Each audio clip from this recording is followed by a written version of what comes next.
The Teenage Mutant Ninja Turtles had a stranglehold on the youth in the late 80s. Any child who was worth their stripes played with the action figures, or was parked in front of the TV on Saturday mornings watching the cartoon. I mean, how could you not be?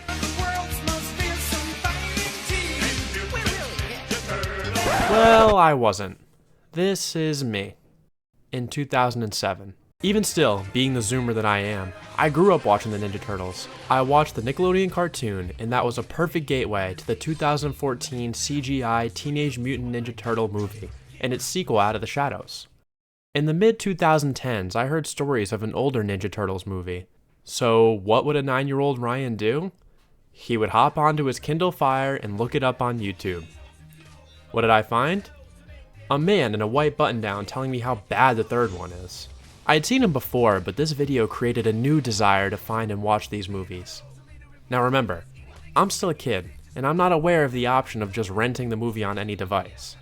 And there weren't as many streaming options then either. So for now, this video was my only exposure to the 1990 film. The summer I found this video, I would watch it every single night before bed. Mostly for the parts where he talks about the first movie. I remember going on to YouTube every day at my Nana's house, hoping that by some miracle the full movie would be on YouTube. This movie was more elusive than Snow White while I was in the vault. Flash forward a year or two when I'm finally able to get my hands on it and watch. And oh my god. Excellent! It was love at first sight. Watching it for the first time was like being sent back to a period that seemed like a million years ago. But what made it so amazing? When people talk about this movie, the first thing they usually mention is that it's darker. And they're not wrong. This movie is darker than most versions of Ninja Turtles. But I actually think that description doesn't give it enough credit. The reason this movie works isn't because it's darker, it's because it understands these characters. At the center of this entire movie is one relationship. Splinter and his sons. The Turtles aren't just four characters who happen to fight together, they're a family. And Splinter isn't just their teacher, he's their father.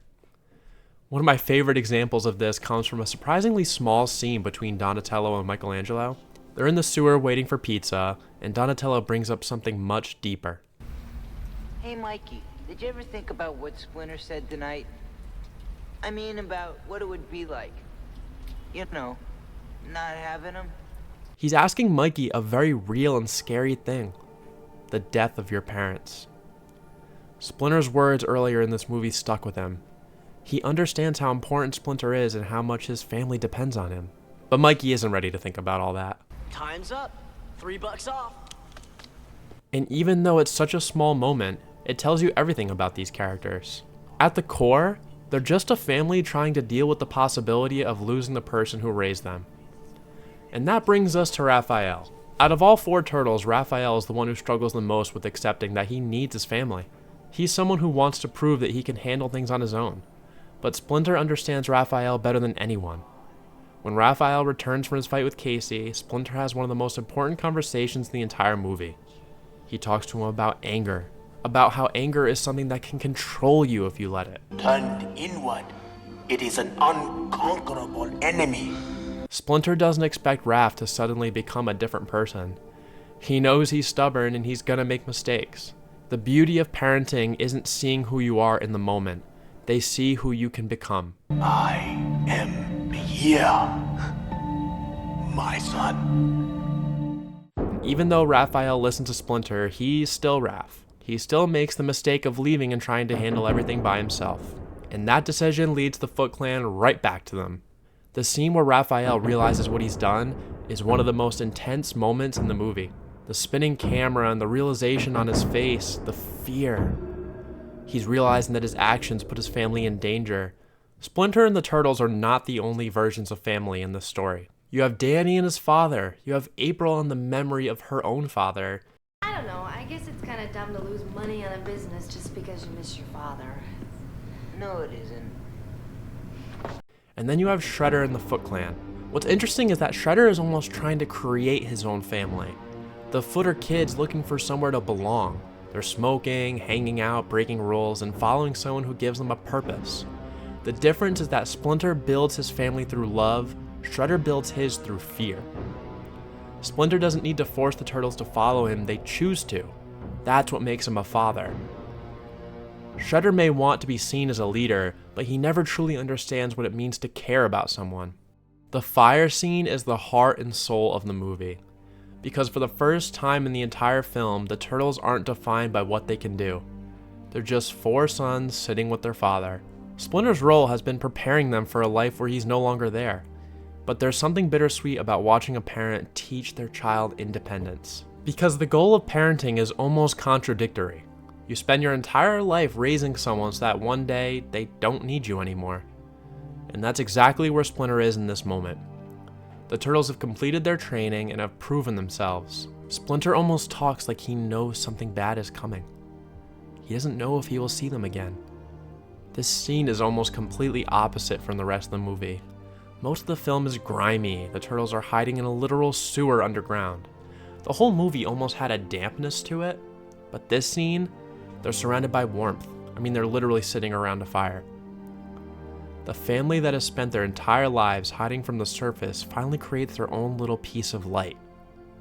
It's almost like for a brief moment, they don't have to be mutants hiding from the world. They can just be a family.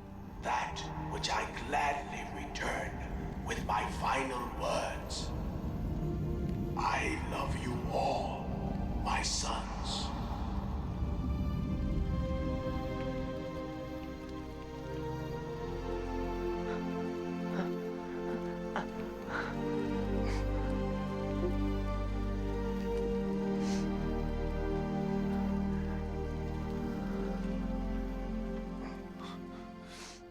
If I could pick something I don't like about the movie, well, I'll throw a couple things at you.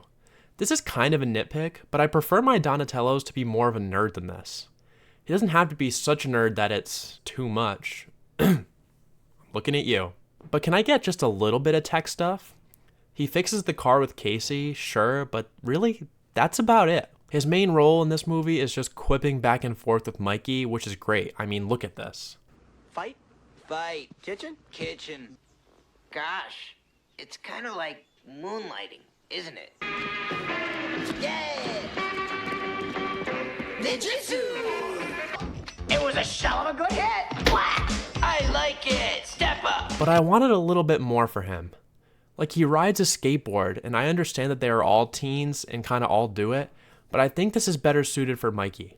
Just let me be picky. Now, before we get into this last moment, I gotta say, this just gets me fired up every time. God, I love being a turtle! When it comes to the final fight, this is probably the part of the movie where I always wished it went a slightly different direction. Don't get me wrong, it doesn't ruin the movie for me. I still absolutely love it. But after everything the story is built toward, I always find myself imagining what could have been. We just got this incredible moment around the fire where the turtles finally come together. Not just as ninjas, but as family. The key word here, together. Then we get to the rooftop and they fight Shredder one at a time. I understand why, it gives each turtle their own moment against the big bad. And from a filmmaking standpoint, it lets you see just how far above everyone else Shredder really is. He's supposed to feel unstoppable. But I've always imagined something a little different.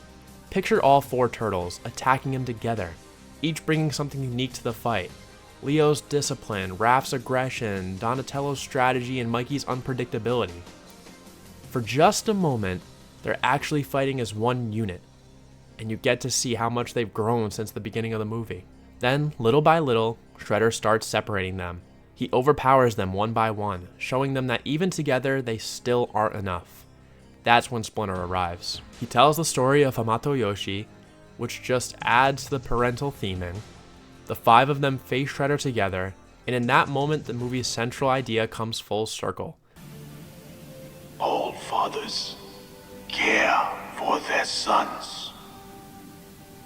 Again, I don't think the movie's ending is bad. This is just one of those scenes where my imagination always starts running, because I think the emotional payoff could have been even stronger. When I was 9 years old, I thought people loved this movie because it was darker than every other version of Ninja Turtles.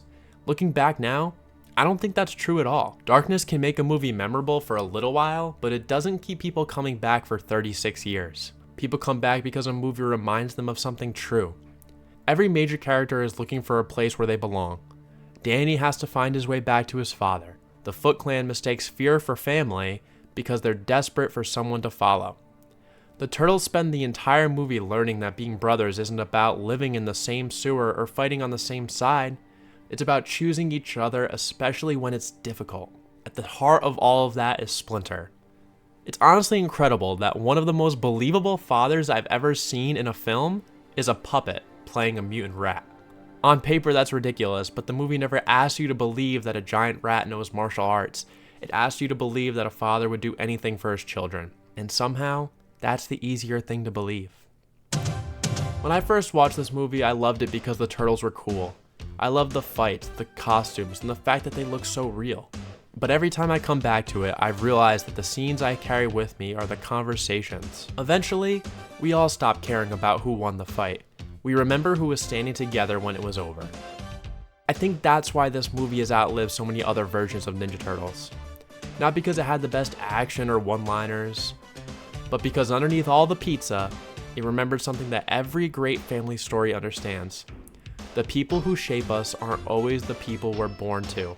Sometimes, they're simply the ones who never stop showing up. And for a movie about 4 mutant turtles, I think that's a pretty beautiful thing to say.